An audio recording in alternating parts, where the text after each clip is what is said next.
Welcome back. Please like, share the video, and subscribe to the channel. Good morning. I'm Alex. And I'm Jamie. Today, we are discussing a significant development in the American technology sector that could redefine how we process information. That's right. Engineers and researchers have recently announced a breakthrough in photonic computing. For the first time, they have successfully integrated light-based processing units into standard data center architectures. It is a fascinating shift, Alex. To help our listeners understand the technical side, traditional processors rely on the movement of electrons. This new technology uses photons, or particles of light, to transmit data. The implications for efficiency are quite serious.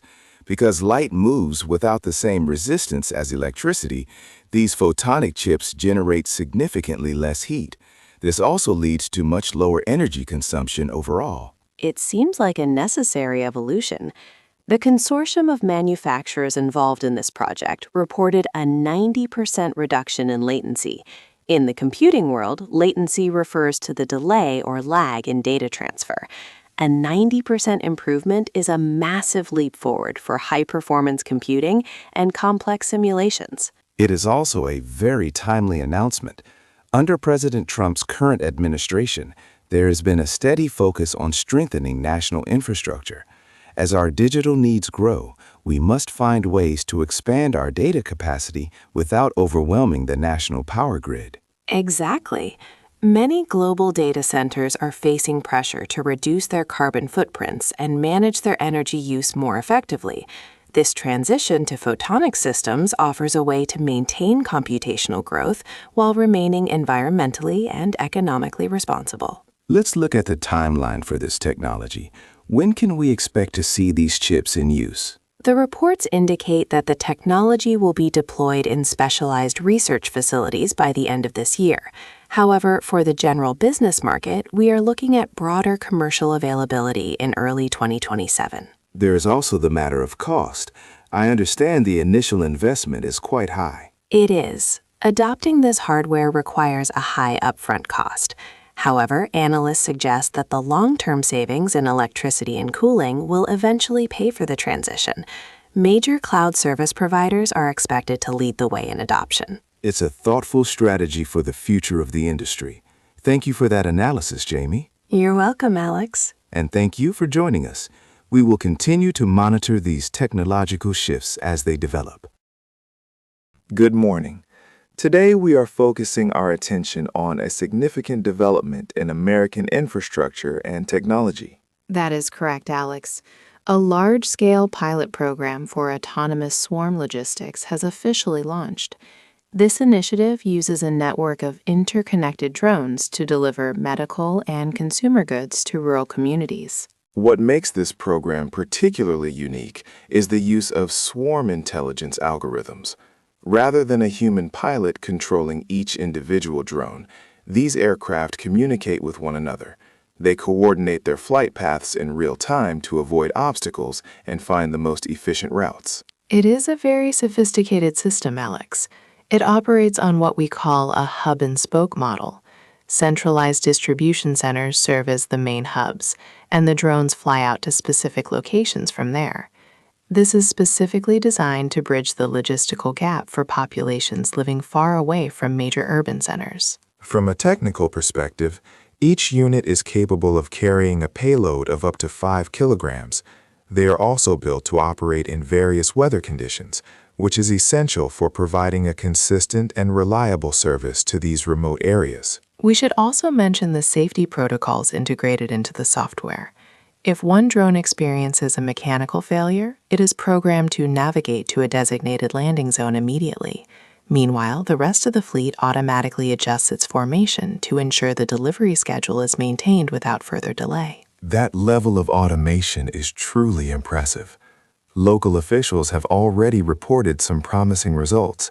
During the initial testing phase, the delivery time for critical medications decreased by nearly 60%. That is a remarkable statistic. In rural areas where pharmacies may be far away, reducing delivery time by more than half can be life-saving. Indeed, If this 6-month rollout proves successful, there are plans to expand the program into a national framework.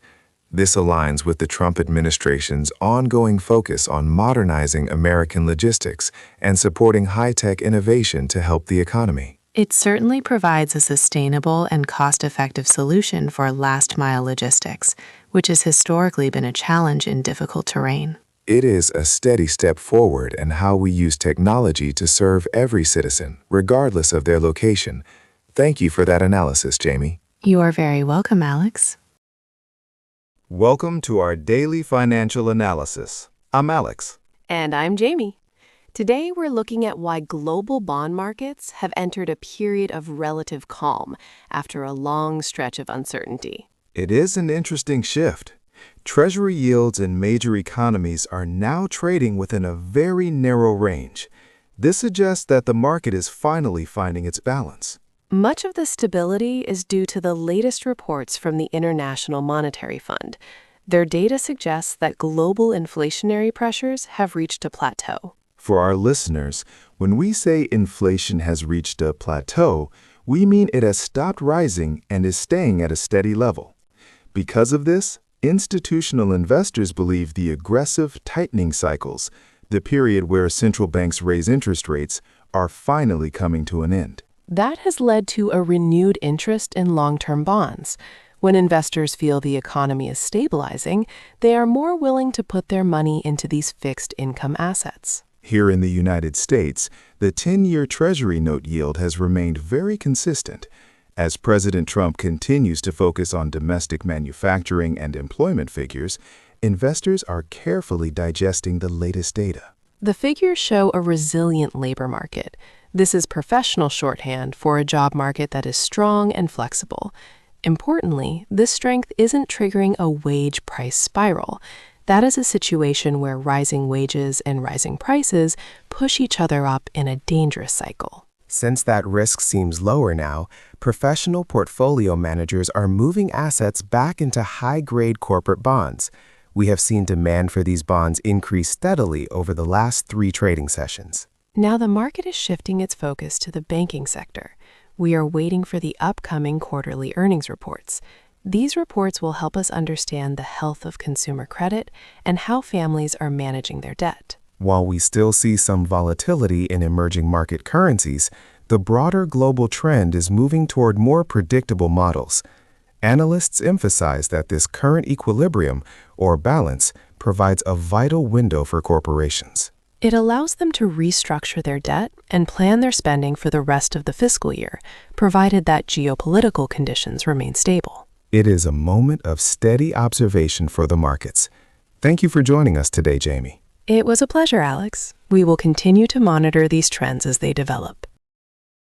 Good morning. Thank you for joining us for today's analysis of global financial trends. I'm Alex. And I'm Jamie. Today, we are discussing a significant development in the world of institutional banking. A group of the world's largest commercial banks has finalized an agreement to adopt a unified decentralized ledger framework. This is a sophisticated move, Jamie. For decades, international transactions have relied on aging messaging protocols. These systems are often slow and require multiple steps to verify. This new agreement aims to replace those protocols with a real-time settlement environment. It is a massive undertaking. The financial implications are also quite large. By moving to this real-time system, banks could potentially save billions of dollars in transaction costs every year. That is a level of efficiency we haven't seen before. Precisely. One of the key features of this framework is the use of smart contracts. These are essentially digital agreements that automatically handle compliance checks. This allows for the instantaneous verification of funds, which removes much of the waiting time we currently experience. And from a security perspective, it seems very robust. The system uses a shared, immutable record. In simpler terms, once a transaction is recorded, it cannot be changed or deleted. This should significantly reduce the risk of fraud and the common errors that happen during a standard multi-day settlement cycle. That transparency is vital. It is also important to note that this transition did not happen in a vacuum.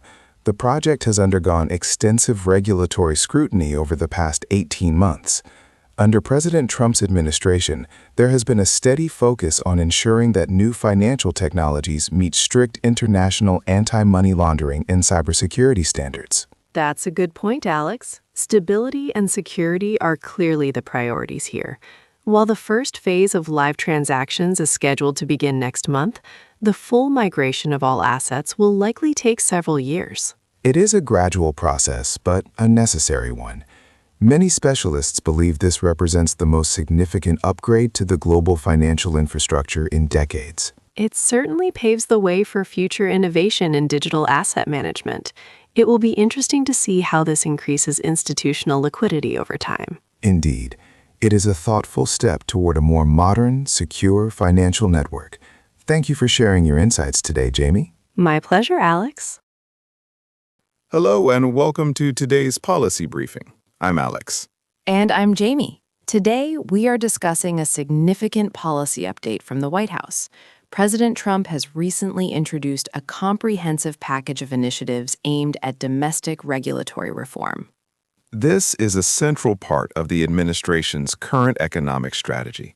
The primary goal of these reforms is to simplify the operational environment for American businesses. By reducing what the president calls unnecessary bureaucratic hurdles, the administration hopes to make it easier for companies to operate and grow. One of the most talked about parts of this plan is the one-in, two-out rule for federal mandates. Essentially, for every new federal regulation that is created, 2 existing regulations must be removed. Alex, could you explain which sectors this policy targets most directly? Certainly, Jamie. The reform package focuses largely on domestic manufacturing and infrastructure development. The president believes that for the national economy to stay competitive, large-scale projects need to move forward much faster. Currently, many manufacturing projects are delayed because they require a high number of different federal permits. That is a key point. The administration's plan is to centralize the oversight of that permitting process. By doing this, they aim to cut the time required for project approvals by half. President Trump stated that these measures are essential to fostering an environment that is conducive to long-term investment. It's also interesting to note the impact on local communities. Many development projects across the country have been stalled for years because of complex federal requirements. This reform is designed to empower those communities to finally pursue those projects. Of course, a change of this scale brings a lot of discussion. Both critics and supporters are currently analyzing how these changes will affect various industries. A major challenge will be the implementation phase over the coming months. That's true. The administration plans to work closely with various cabinet agencies to put these directives into action. They have emphasized that while the goal is to streamline the process, they must also ensure that safety and oversight are not compromised. It is clear that deregulation remains a central pillar of President Trump's economic strategy. It is a steady, long-term approach to national growth. We will certainly continue to monitor how these changes are implemented. Thank you for joining us for this analysis. Thank you. We will see you in our next session. Good evening. Welcome to our daily briefing. I'm Alex. And I'm Jamie. Today, we are analyzing the recent strategic summit hosted by President Trump in Washington. This meeting focused on the future of North American trade and regional economic cooperation. It was a high-level gathering. The president welcomed leaders from neighboring nations to discuss how to better integrate supply chains across the continent. A central theme of the summit was the importance of reducing dependence on manufacturing from overseas, especially for critical components. That is a key point, Alex. The discussions highlighted that regional security and economic self-sufficiency are top priorities for this administration. By bringing production closer to home, the goal is to create a more resilient economic environment. To support this vision, President Trump proposed several amendments to existing trade frameworks. These changes are specifically designed to incentivize businesses to relocate their production facilities to North America. It is also worth noting that these proposals include updated labor standards and new protocols for digital trade.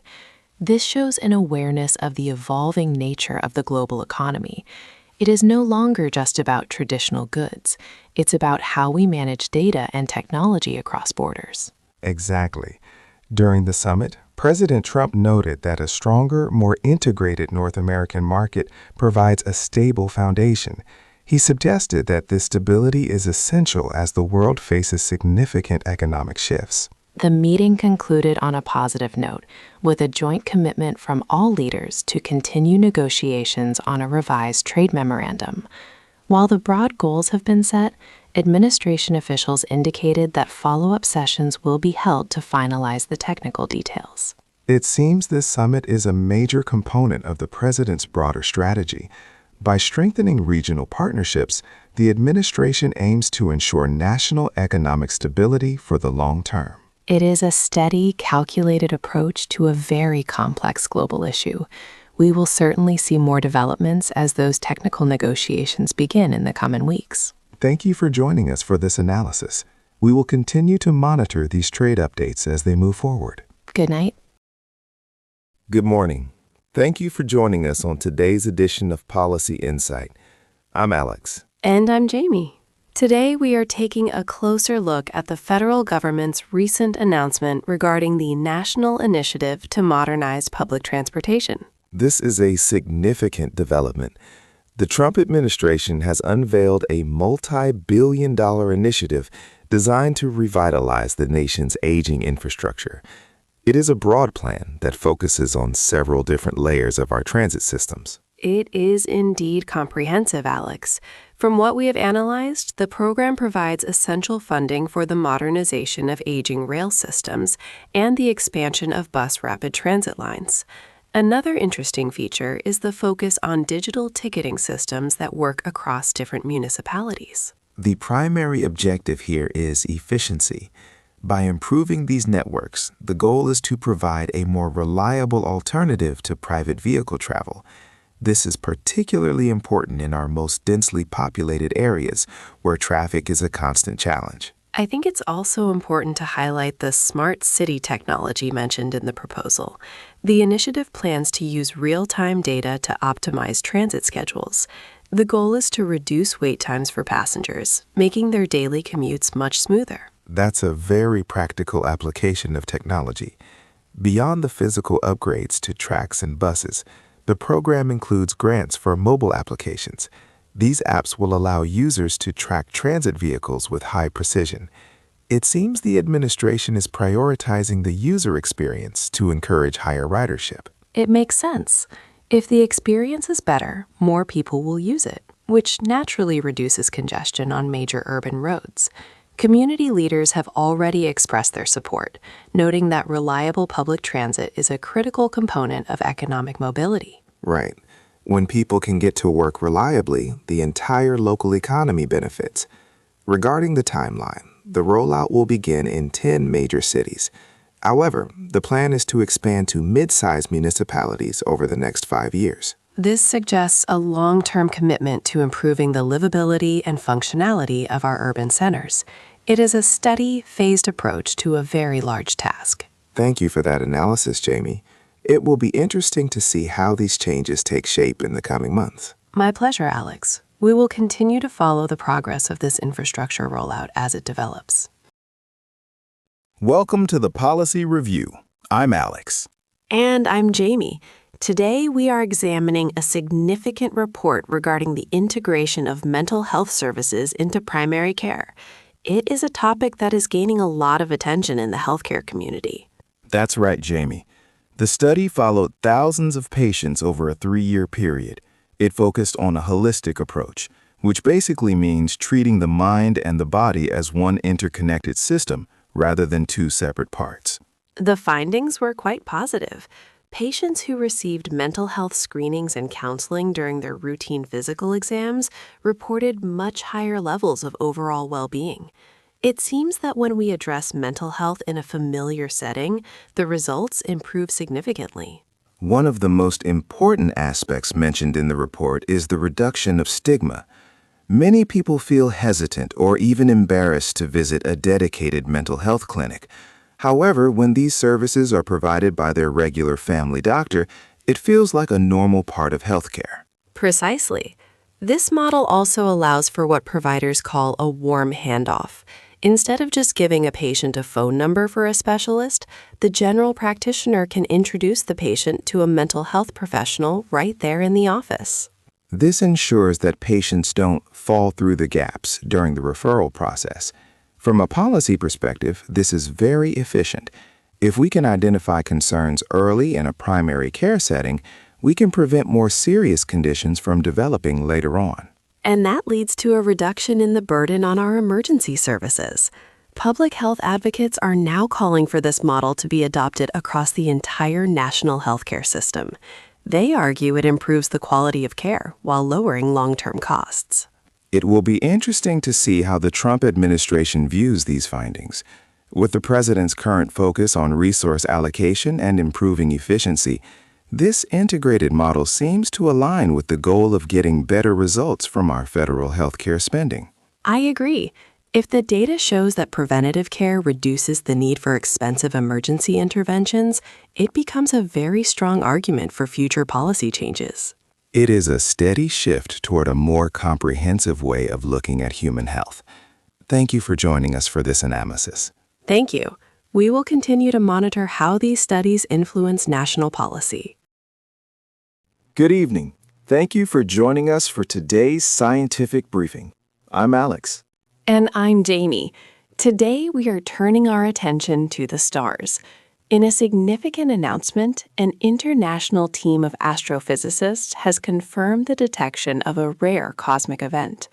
It is a discovery that is already providing fresh insights into the nature of gravity and the life cycle of stars.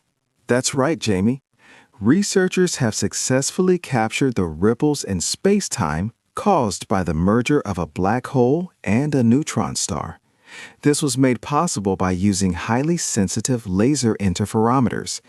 These instruments are designed to measure incredibly small vibrations that travel across the universe. It is truly remarkable. While this event occurred millions of light years away, the data recovered is the most detailed of its kind ever recorded. For those following at home, this is significant because it allows the scientific community to study how matter behaves under extreme density and gravitational force, conditions that are impossible to replicate in a laboratory here on Earth. One of the most fascinating aspects of this report involves the origin of heavy elements. Initial analysis suggests that the collision resulted in the ejection of metals like gold and platinum into the surrounding space. This actually supports long-standing theories about how these elements are created in the universe. It really clarifies the picture, Alex. For a long time, we have wondered exactly how such heavy elements were formed. Seeing evidence of them being produced during these massive celestial impacts is a major step forward for astrophysics. It confirms that we are, in a very literal sense, made of stardust. Looking ahead, there are already plans for future observations. Scientists want to analyze the remnants of this specific collision and search for similar events in other regions of the sky. This success highlights why continued investment in gravitational wave astronomy is so vital. I agree. Traditional telescopes use light to see the universe, but this technology allows us to hear it through gravity. It is a different way of observing the cosmos that was previously impossible. It is a steady reminder of how much there is still to learn about the environment beyond our own planet. We will certainly keep a close eye on how this data influences our broader understanding of physics. Thank you for that analysis, Alex. It is a profound moment for the scientific community. Indeed. Thank you for joining us today. We look forward to bringing you more updates as they develop. Good evening. Thank you for joining us for today's analysis of emerging technologies. I'm Alex. And I'm Jamie. Today we are discussing a notable breakthrough in synthetic biology that could change how we handle carbon emissions. Scientists have recently reported the development of a new type of microbe in the laboratory. These microbes are specifically designed to accelerate carbon sequestration. In simple terms, they help capture carbon dioxide and turn it into something harmless. It is a very steady and methodical approach. By modifying the metabolic pathways of certain bacteria, the researchers have created a biological system that converts carbon dioxide into stable mineral forms. This is quite different from the traditional methods we usually see. Often, capturing carbon requires a great deal of energy and expensive chemical solvents. This biological method, however, uses natural processes to achieve the same result with very little external input. That efficiency is what makes it so interesting to both the scientific and industrial sectors. As President Trump continues to focus on strengthening American manufacturing and energy production, finding cost-effective ways to manage emissions is a high priority. I agree. The economic benefits of a low-energy solution are significant. However, many people might feel concerned when they hear about engineered microbes. How are the scientists addressing the safety of this technology? That is a fair question, Alex. The researchers have been very clear that these microbes are not intended for the open environment. They are strictly contained within specialized machines called bioreactors.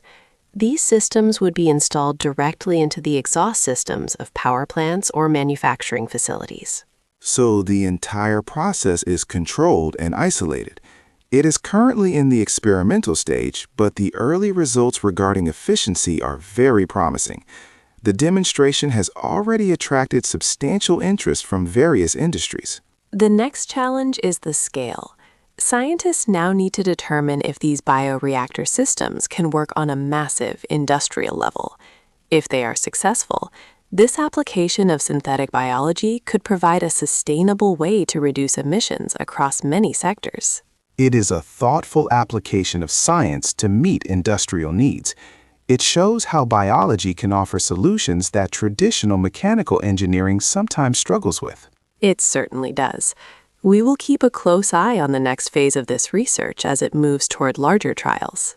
Thank you for your insights today, Jamie, and thank you to our listeners for joining this conversation. Have a productive evening.